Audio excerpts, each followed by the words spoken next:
Continuamos con el bloque Educación y Trabajo con la conferencia del señor Carlos Geren, director ejecutivo de la Universidad de Ingeniería y Tecnología UTEC, quien tratará el tema Educación, Productividad e Impacto en la Comunidad, el caso de la minería en el Perú. Dicha conferencia refleja uno de los objetivos principales del sector minero, que es contribuir a formar con una escuela exigente, inclusiva y de calidad.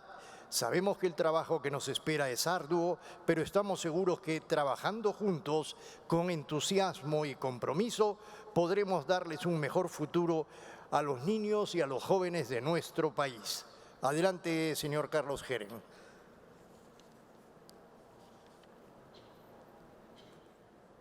¿Cómo estás? Muchas gracias. Buenas tardes. Para mí es un gusto estar con ustedes hoy aquí. Y yo quería hablar un poco de educación en minería, de educación sobre minería. Y vale la pena plantearse en el tema de educación si este nuevo entorno que vivimos no supone también una nueva educación. Hay una serie de cambios alrededor nuestro, en el caso de la minería, claros en torno a ciclos de precios, ciclos de tecnologías, demandas diferenciadas, pero también alrededor nuestro relacionadas a la propia tecnología, las nuevas generaciones y las nuevas demandas. Y si no, deberíamos pensar que la educación también merece una nueva pensada. Y una nueva pensada que nos obliga a pensar también en palabras distintas a las tradicionales en educación. Palabras como productividad o eficiencia. Porque si recordamos un poco lo que ha ocurrido en educación en los últimos años, especialmente, la educación al interior de las compañías e inclusive la educación superior en muchos aspectos no es un fin sino un medio. Es un medio para lograr algo.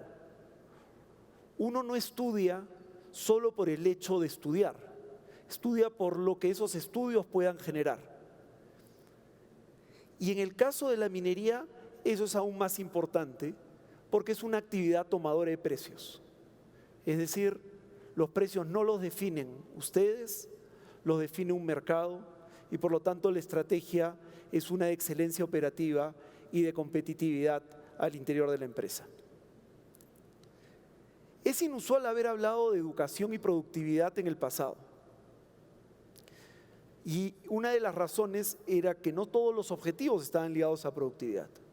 Si recordamos tiempos más generosos, la educación también estaba ligada al interior de las empresas a clima laboral, a retención de trabajadores y en muchos casos sencillamente a cumplir con algo que todos esperan que uno haga, que es generar capacitación y tener un presupuesto para ello. Valdría la pena preguntarse si no tenemos que comenzar a ver productividad como un factor crítico de éxito en el tema de la educación. Y el otro es el de la eficiencia. Nos hemos preocupado poco sobre lo que causa la educación en las personas, sobre el resultado de esa educación y sobre el costo asociado a ese resultado. Muchas veces sencillamente cumplíamos con dar los cursos que la ley, la casa matriz o nuestro mejor saber entender nos decían y no incorporábamos los mismos criterios que podíamos tener cuando veíamos el resto de actividades de la empresa. Y en realidad, la educación hoy día se tiene que convertir en un factor de competitividad al interior de la empresa y en el propio país. Y si no la terminamos viendo así, difícilmente vamos a poder seguir avanzando en el camino que nos hemos trazado de convertirnos en un país desarrollado. ¿Qué otros factores deberíamos incorporar en el análisis de esta pensada de nueva educación? Al menos dos resultan importantes. Uno es neurociencia y el otro es tecnología. En el caso de neurociencia, si ustedes se ponen a pensar el tema médico, hoy día el cerebro es considerado en la medicina la última frontera. Es el lugar más alejado de la medicina. Si ustedes hace 1000 años se hubieran roto el brazo, se los hubieran entablillado con 2 maderas y algún tipo de tela. Y si el que los entablillaba más o menos había entablillado a 100 antes, es probable que les acomodara el hueso bien y quedaran razonablemente bien después de unos 2 o 3 meses. Hoy día, si ustedes se rompen el brazo, el médico hace más o menos lo mismo. Con una férula que no pesa, a uno le toman rayos X, están seguros que el hueso ha quedado bien, etc. Pero es bien parecido. Si ustedes hace 100 años hubieran sufrido una enfermedad psiquiátrica, hubieran terminado encerrados en un cuarto. Si hubieran tenido una familia acomodada, ese cuarto hubiera tenido protección en las paredes y cada una de sus crisis hubiera sido tratada con agua fría. Hace 30 o 40 años les hubieran hecho electroshocks.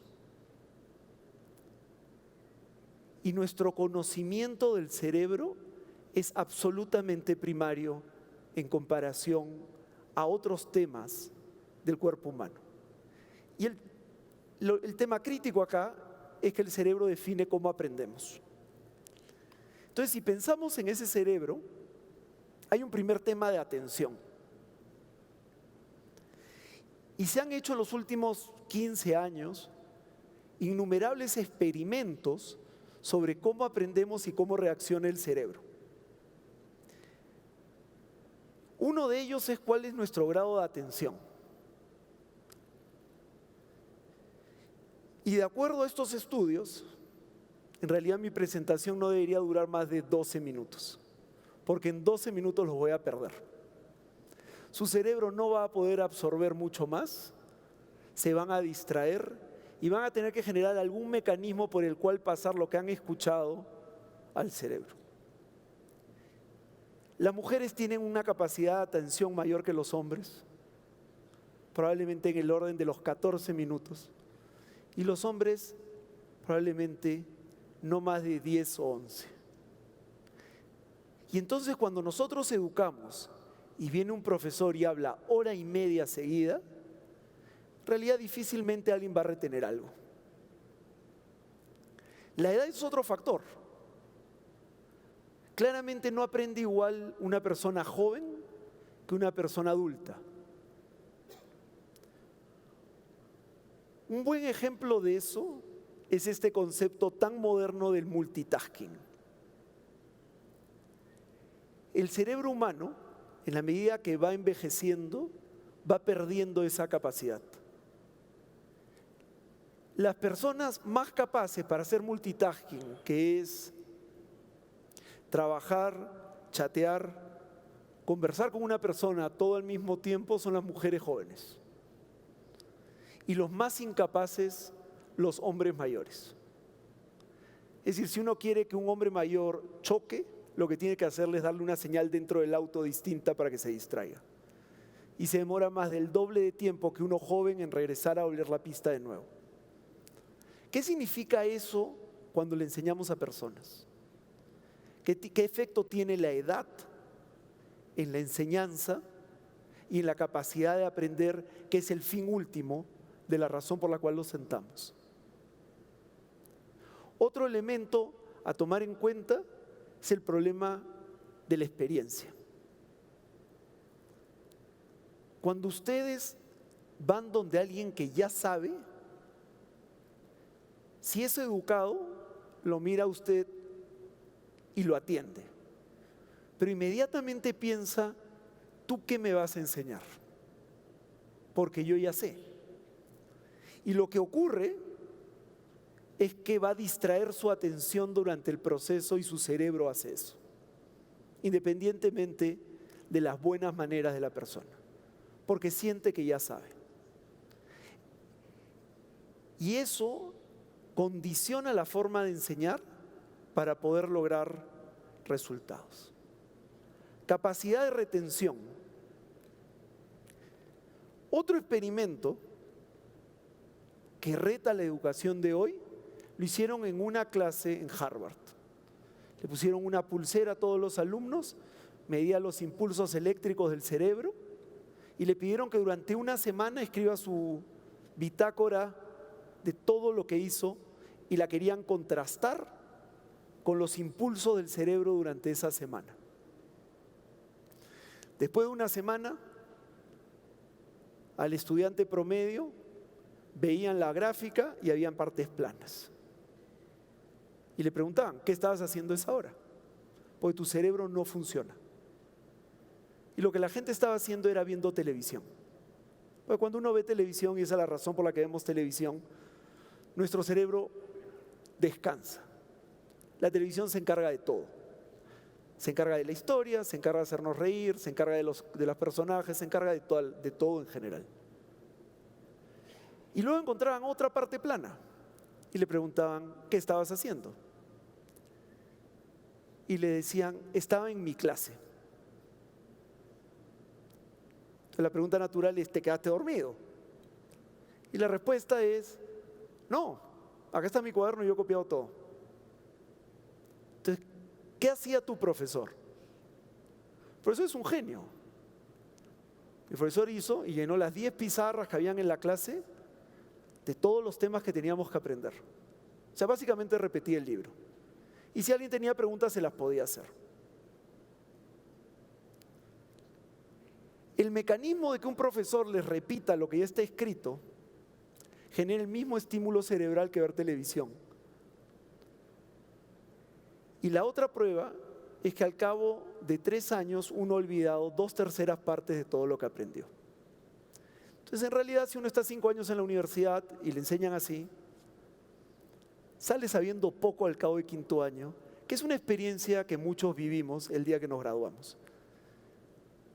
Y no tiene un problema que ver con lo aplicado que era uno, sino con la capacidad de retención que tiene el cerebro humano.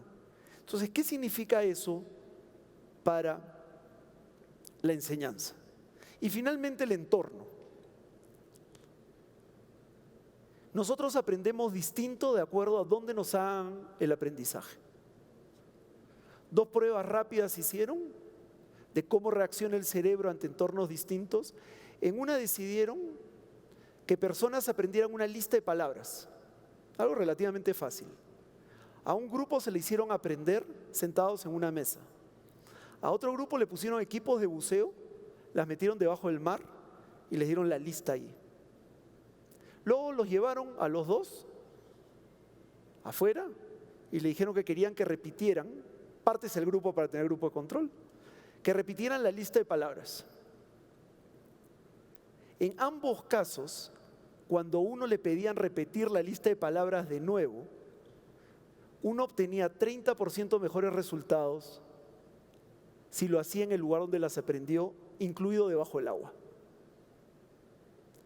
Es más, hay un experimento que yo no creo que esté muy bien probado, por el cual yo creo que sí está. Lo que uno vive en un ambiente de fiesta, festivo, tomando algo, lo recuerda mejor si vuelve a ir a otro ambiente de fiesta tomando algo. Y esa debe ser la explicación por qué en las fiestas de reunión, de salida del colegio, universidad, etcétera, después de un rato todos comienzan a recordar el pasado con más entusiasmo. El otro tema que tenemos que tener en cuenta no solo es que este cerebro no funciona linealmente ni matemáticamente, sino que hoy día podemos acceder a la educación de formas diferenciadas. La educación se va a mover a un entorno, en realidad, donde quieras, cuando quieras. Tener acceso a educación en línea es plenamente viable, pero va mucho más allá de eso. Por ejemplo, a mí me sorprendió cuando yo vi en TechSoup que uno podía tener acceso a laboratorios en lugares completamente alejados a donde estaba uno. Uno se puede conectar desde cualquier lugar, incluyendo su cama con una tablet, y comenzar a trabajar un laboratorio en cualquier lugar del mundo. uno puede trabajar en un laboratorio virtual. Los cursos donde uno puede aprender a desarmar un diferencial en realidad son mucho más eficientes si uno lo hace primero en una tablet y luego recién va al diferencial. Y todo eso hoy día está disponible, pero no lo terminamos de metabolizar adecuadamente e incluirlo en nuestros programas. Y la educación regresa a Platón. Platón fue el primero que dictó clases de una forma estructurada y termina pareciéndose mucho a una camisa blanca talla medium. Es la única que hay para todos, la clase es igual para todos, se dicta lo mismo para todos y en el mismo espacio para todos. Si nosotros nos ponemos a pensar en esa lógica, la gente que es más baja, la camisa parece bata, y la gente que es más robusta ni siquiera se puede sentar con la camisa. Y es pensar que hay una educación única y una forma de aprender única.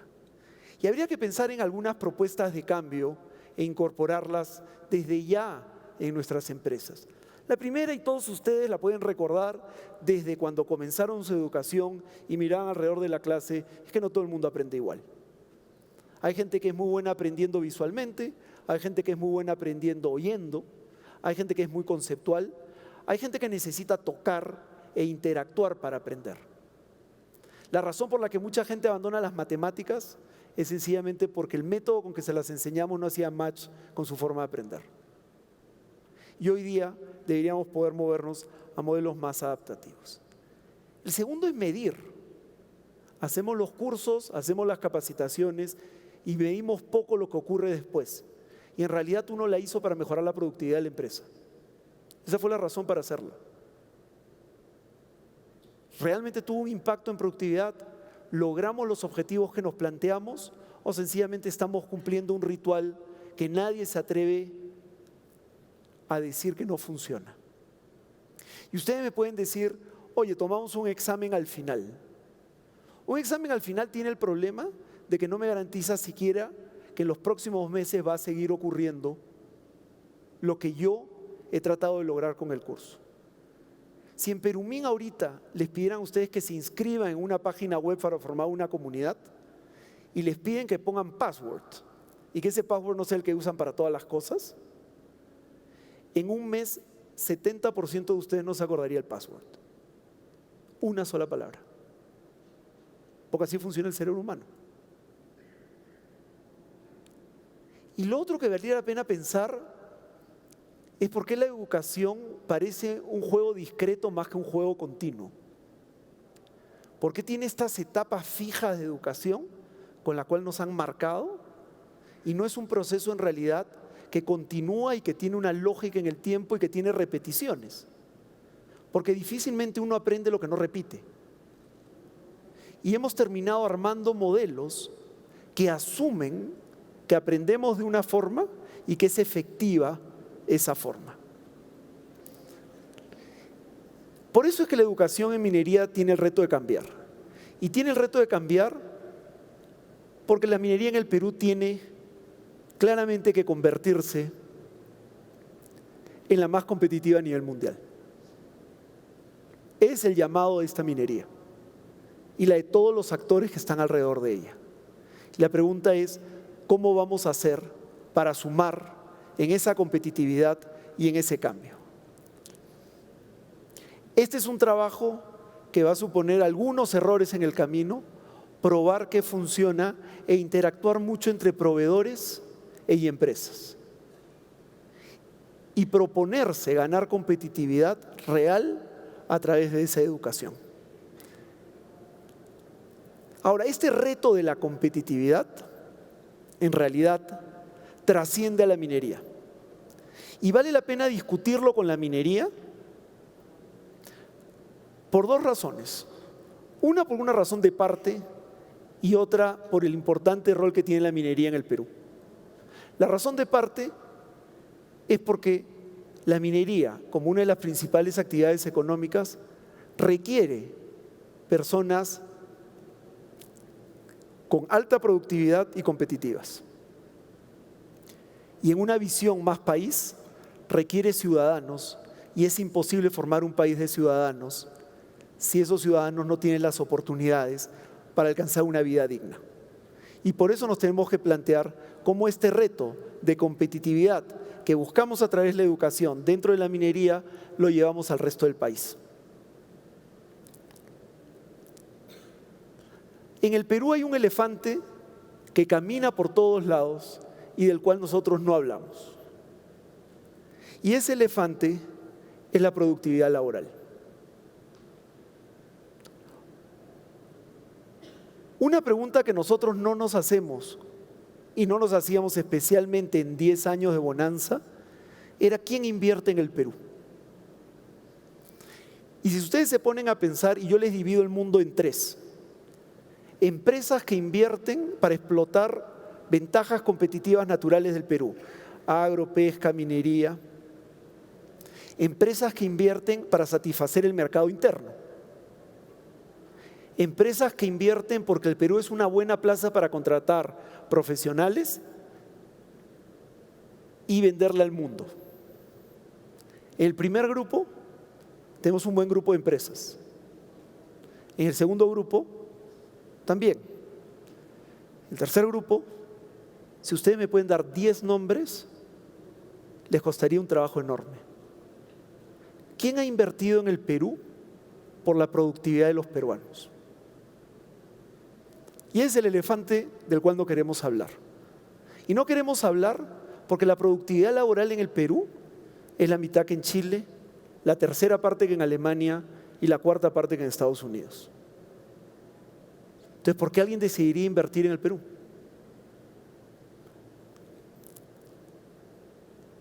¿Por qué esa productividad es tan baja? Franco tocó varios de esos temas y el ministro de Educación abrió este Perumín. Y los resultados los podemos ver en los colegios. No hay que ir ni muy lejos y del elefante todos sabemos las causas. Ustedes van a un colegio en el Perú que no sea premium, lo que van a encontrar es resultados desalentadores. Las pruebas PISA lo muestran y hoy día es imposible que alguien con esa educación pueda volverse competitivo, productivo, alcance una vida digna y se convierta en un ciudadano que nos permita hablar de ese país desarrollado. Entonces la pregunta que tenemos que hacernos es si es posible, más allá de ser un alumno ejemplar macroeconómico, ser un país desarrollado con estos niveles de educación. La respuesta es no. Ningún país lo ha logrado y nosotros no vamos a ser los primeros. El desarrollo del Perú pasa por un salto significativo en la educación que permita ganar competitividad, que convierta a la plaza en una atractiva y que genere el desarrollo necesario y las inversiones necesarias para eso. Si ustedes ven las últimas cifras que tenemos para el próximo año de proyección de contratación de chicos que entran al mercado laboral, este debería ser el tema crucial que nos reúne. Probablemente no más del 15% de los chicos que entren al mercado laboral el 2016 puedan trabajar en una empresa formal. ¿Por qué? Porque si se desacelera la economía y los precios de las materias primas en general caen, las dos fuentes de inversión caen. Y la inversión es el único generador de empleo. Importante. Sin embargo, valdría la pena preguntarse si eso no lo podemos cambiar. Y yo quiero terminar mi presentación retando la posibilidad de no cambiarlo. Y creo que la podemos retar porque existe hoy un cambio disruptivo que puede ser aprovechado en favor de la educación y es la tecnología.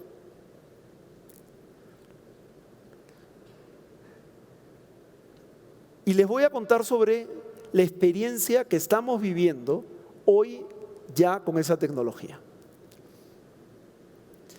Nosotros estamos trabajando con 7 colegios, llevando a primer y segundo grado tablets a todos los chicos para que lleven matemáticas junto con el profesor, aprendiendo de la tablet. Y abriendo la posibilidad de que haya un aprendizaje activo dentro de la clase donde el profesor no solo es un proveedor de conocimiento, sino más importante, es un guía de jóvenes en su proceso de aprendizaje. Entonces, el primer reto que ustedes me pueden decir es, oye, eso de entregarle tablets a todos los chicos es impensable. Hoy día una tablet se puede comprar por $35. Amazon ha lanzado tablets por $49 la semana pasada. Hoy día hay programas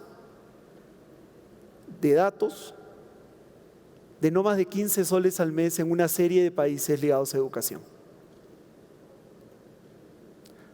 Hoy día nosotros gastamos en promedio $100 millones al año en mover libros para escuelas fiscales en todo el Perú, donde la mayor parte de ese gasto es logística, es mover el libro. Eso significa que gastamos $25 al año por chico por darle libros. Nosotros siempre nos hemos planteado hacer bibliotecas en los colegios. ¿Qué pasa si le damos una biblioteca a cada niño? Se la ponemos en la tablet. Puede tener 2.000, 5.000, 100.000 libros de acceso. Puede leer lo que él quiera o lo que ella quiera. ¿Qué pasa si además le damos un programa adaptativo por el cual el chico puede explotar la forma como aprende y los problemas comienzan a ir en la línea de cómo él o ella aprende? Hoy día estamos en la frontera de eso. No existe ninguna razón para no lograrlo.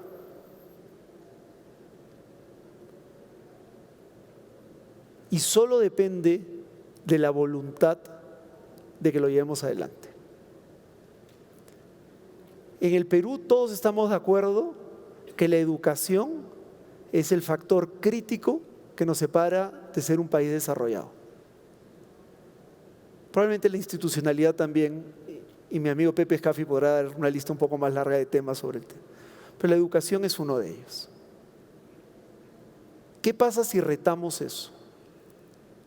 ¿Qué pasa si convertimos a los profesores en guías de alumnos y no solo en proveedores de conocimientos? ¿Qué pasa si le damos acceso al mundo a todos los alumnos? Acceso a formas de aprender que hacen match con ellos mismos. ¿Qué pasa si a ese profesor de un colegio multigrado, que son la mayoría de colegios fiscales del Perú, ustedes se imaginan lo que debe ser dictar en una clase a chicos de primer grado, sexto y quinto de media simultáneamente? Le damos el control de la clase de forma separada, con los conocimientos necesarios para que cada chico vaya a su velocidad y con su método. Yo lo que creo es que lo único que nos separa de eso es nuestra decisión de hacerlo. Hoy día la tecnología existe, las plataformas para lograrlo casi están listas, de plataformas adaptativas de conocimiento, y en los lugares que nosotros hemos llevado las tablets, el efecto sobre los niños en términos de motivación ha sido absolutamente espectacular. Creo que lo que nos toca en educación es pensarla de nuevo, pensarla rápido e implementar los cambios para que esta discusión sobre por qué no somos un país desarrollado no dure para siempre. Muchas gracias.